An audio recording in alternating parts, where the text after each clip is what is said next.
Vậy là chanh luôn.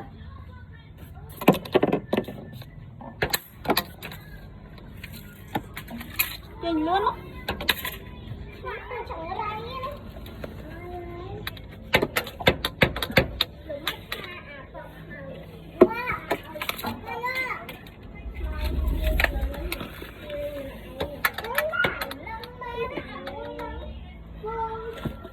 Đi xe dân tao nè hả?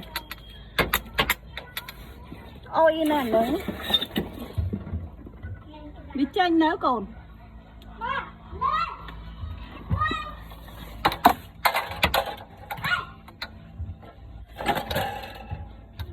Chanh nữa. Nè nâng mẹ.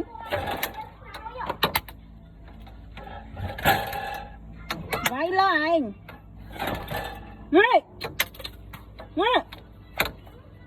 Ôi nè nâng nè. Con anh thật đánh pì lơ, còn lúc này đánh pì lơ, xìa. Nó lúc này đánh pì lơ máu.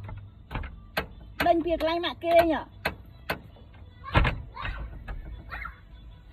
Lúc này đánh miếng máu.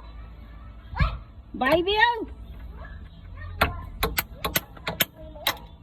Lươn máu.